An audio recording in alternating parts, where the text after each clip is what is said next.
Olá, estamos de volta com o programa Conversando com o Ministério Público Estadual em seu último bloco. E o nosso entrevistado de hoje é o promotor de justiça José Roberto Tavares de Souza, que é um dos responsáveis aqui pelos processos de adoção por parte do Ministério Público Estadual. Doutor José Roberto, pode haver quebra do poder familiar, por exemplo, em casos de maus tratos, de abandono ou abuso sexual? Sim. Que é onde acontece o maior trauma, né? Também. Exatamente. Uma explicação necessária é sobre o poder familiar. O poder familiar é um instituto jurídico que se trava entre pai e filho no âmbito da família ao tempo da administração da vida que acontece por ali. Tá? Então o pai decide sobre certas situações. Quando nós observamos que lá naquele ambiente familiar houve abandono, que houve abuso de natureza sexual ou outros acontecimentos, há necessidade da ruptura desse instituto jurídico, fazendo com que aquele pai, detentor de direitos, detentor de poderes sobre os filhos, seja obstruído, seja travado a sua administração sobre aquele determinado instituto. Quer dizer, pai e filho, na decorrência do poder familiar, vivem normalmente. Pai e filho sem poder familiar, o pai deixa de decidir sobre aquela situação. Uma outra questão que é normalmente levantada é a manutenção dos laços afetivos. Por exemplo, casos de irmãos que foram disponibilizados para adoção, sejam irmãos, um, vamos dizer, de 12 e o outro de 10 anos, ou em casos de irmãos gêmeos, por exemplo, como é que é o processo, o procedimento da justiça? Há uma preocupação efetiva nesse aspecto. Busca-se pessoas aptas para adotar e, nesse tom, adotar um ou dois ou até três membros da mesma família. Já aconteceu? Já. E há uma preocupação do legislador, uma preocupação do juiz da infância e do Ministério Público para que esses laços afetivos sejam mantidos. A pessoa que se coloca em posição de adotar deve saber que adotando um irmão levaria o outro para o benefício, inclusive, dos dois adotandos. Doutor José Roberto, a questão da adoção internacional sempre é uma preocupação também, quer dizer, aqueles casais que vêm normalmente, os americanos gostam muito de adotar crianças, né? Como é que está esse processo aqui? Está sendo autorizado? Os europeus também gostam das crianças brasileiras. Entre nós, a adoção internacional é prevista, com realce para a necessidade de enfrentar a adoção internacional em último caso.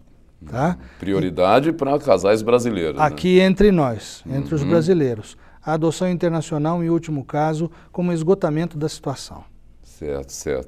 E há uma preocupação especial também com as mães que querem colocar os seus filhos em processo de adoção, não é? Esse é um ponto importante que deve ser transmitido às pessoas do povo. É melhor que a mãe que pretende disponibilizar o filho em sistema de adoção, que faça dentro do sistema legal, vá de encontro ao Juízo da Infância e Juventude, vá de encontro ao Ministério Público e faça uma manifestação espontânea de vontade. Não é necessário abandonar. Nós temos casos emblemáticos no país com notícias terríveis em torno dessas situações. Mães que arremessam em lagos, mães que arremessam em fossas, mães que abandonam em prédios públicos, mães que abandonam em terrenos baldios. Isso não é necessário.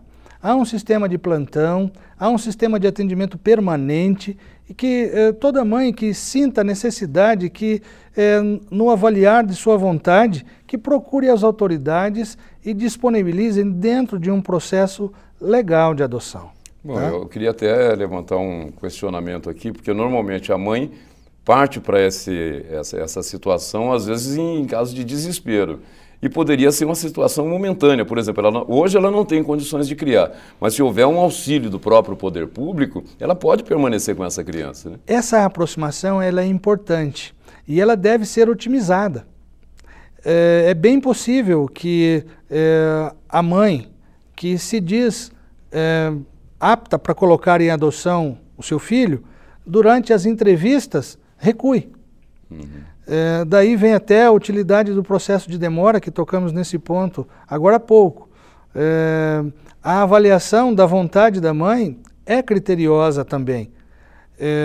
As crianças que vão em adoção por livre opção das mães, isso é registrado em processo, é tomado por termo, tem assinatura, tem assistência do Ministério Público, da Defensoria Pública, do quadro técnico de apoio do Juizado da Infância, tá? Os psicólogos, os assistentes sociais. Então é bem possível que a mãe, que num primeiro momento diga sim, recue depois da assistência. Tá? O que não se admite é o abandono, o arremesso frio que e já calculista. Para a criminalidade, né? É o abandono. Nós temos aquele caso de Belo Horizonte, onde houve uma condenação por tentativa de homicídio. Um crime grave, de consequências terríveis para a vítima. Quais os pontos positivos da nova lei de adoção, doutor? Da análise que fiz, eu pontuei alguns. Porém, eu tenho como o ponto primordial, o ponto destacável da lei nova, a preocupação do legislador em abreviar o período de institucionalização das crianças e adolescentes. O que é isso, Jorge? O abrigamento curto, o abrigamento breve.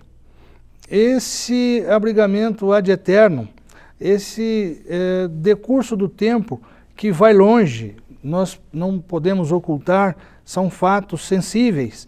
Nós temos crianças e adolescentes que permanecem por longo prazo nos abrigos, em situação de adoção. Tá? Então, um dos pontos positivos da lei nova, ela vem fixar um prazo de 2 anos, exigindo do juiz da infância que, ao extrapolar este prazo de 2 anos, o faça de maneira muito bem fundamentada. Eu tenho dentre eles, esse seria um ponto destacável da nova lei. Só para a gente encerrar, doutor, qual a importância que o senhor avalia assim, do trabalho com a adoção? Olha, como promotor de justiça, é importante que o Ministério Público faça a avaliação das famílias e das pessoas, porque a adoção é facultada também a uma pessoa isoladamente. É necessário que o processo de habilitação para a adoção seja bem conduzido, tá bom? É importante também que o processo de colocação da criança e do adolescente em sistema de adoção também seja bem conduzido, tá? São duas situações independentes. Ora eu coloco alguém em situação de adoção e ora eu coloco alguém em situação de adotar. É um ponto extremamente positivo poder participar como promotor de justiça e como membro do Ministério Público desses dois processos. É preciso dizer também que a adoção deve ser enfrentada como um instituto normal do direito público e do direito privado. São relações que se travam no cotidiano das pessoas. Não é por ser um cidadão adotado que ele deve ser tratado com um diferenciador. Filho biológico também dá problema, não é só o adotivo que dá problema. O filho biológico demanda por investimento, demanda por atenção, demanda por carinho. O filho adotivo também. O sucesso da adoção o sucesso decorre desse viver complexo da vida na família, tá bom? O Ministério Público concretiza o seu papel social quando investiga com brevidade essas situações, quando intervém nesses processos de uma maneira pronta, eficiente e assiste, tá? De uma maneira tranquila o cumprimento fiel do seu dever constitucional, inclusive na pacificação social de conflitos que muitas vezes decorrem da situação de adoção. Sr. José Roberto Tavares de Souza, nossos agradecimentos pela sua participação aqui no nosso programa, um tema bastante esclarecedor, inclusive, para a nossa sociedade. E o Conversando com o Ministério Público Estadual fica por aqui, lembrando que você pode encaminhar suas sugestões para o e-mail mpe@mp.ms.gov.br. Até a próxima oportunidade.